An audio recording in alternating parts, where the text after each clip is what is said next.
I'm Sue McMahon and I'm cookery editor at Woman's Weekly magazine, and I'm going to show you how to make a classic Victoria sandwich sponge cake.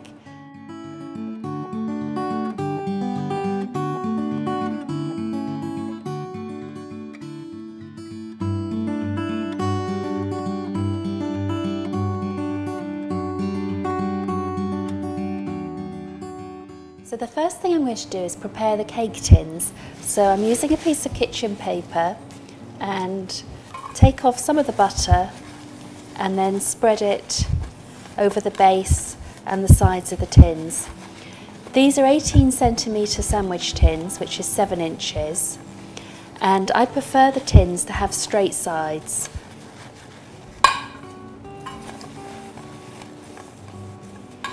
So what I'm going to do now is, to help make sure they release, is put a disc of baking parchment into the bottom of each tin. I'm going to put some flour in the tin and tip it around so it coats the sides, because this will help release the cake. Then I'm going to tap it over the other tin and tip this around. So this is the 2 tins ready to use. So the first thing I need to do is weigh the eggs. So I'm going to put a jug on the scales and I'm going to set it to 0. And then I'm going to break each of the eggs into it.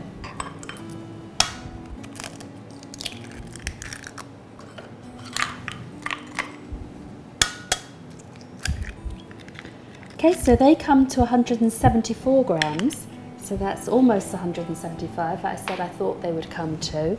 So now I need to start by weighing the butter and the sugar into a bowl.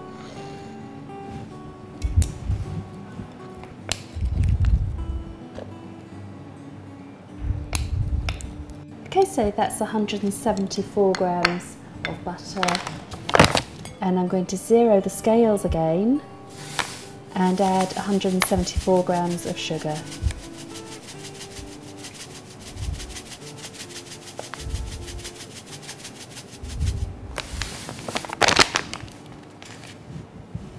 Now this needs to be creamed together, and I find the easiest thing is to use an electric whisk.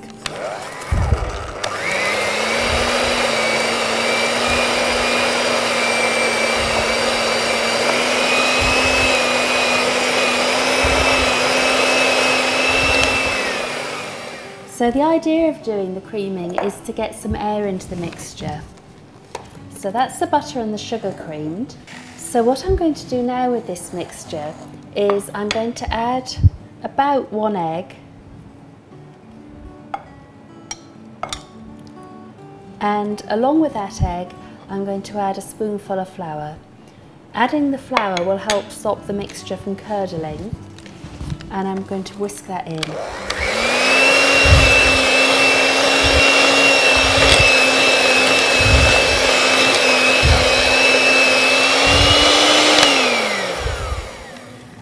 And then when the mixture is nice and smooth, I can add another egg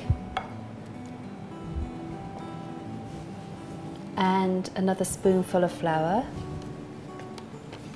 and whisk that in.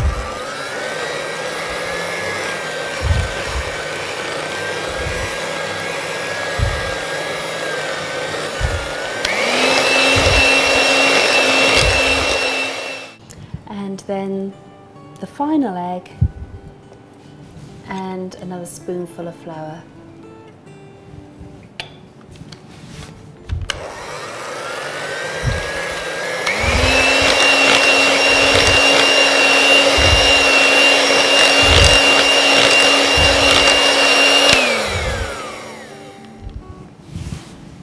And then I'm going to add the rest of the flour to the bowl. And you can either fold it in, or I find it's actually easier just to use an electric whisk just to mix it all together.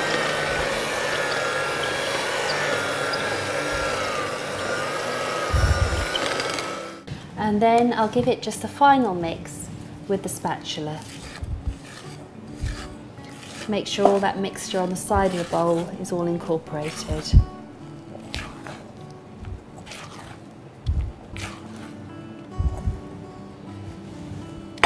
So now to divide the mixture between the two tins, what I find is useful to do sometimes is to check that the tins weigh the same amount, and then you can put in what you think is about half of the mixture, and then check that you've got approximately the same amount in each tin.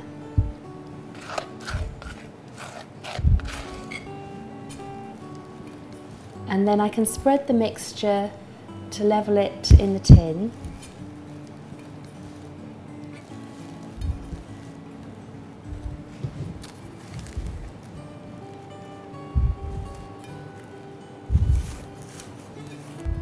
And these need to go in an oven that's been preheated to 190 centigrade, which is gas 5.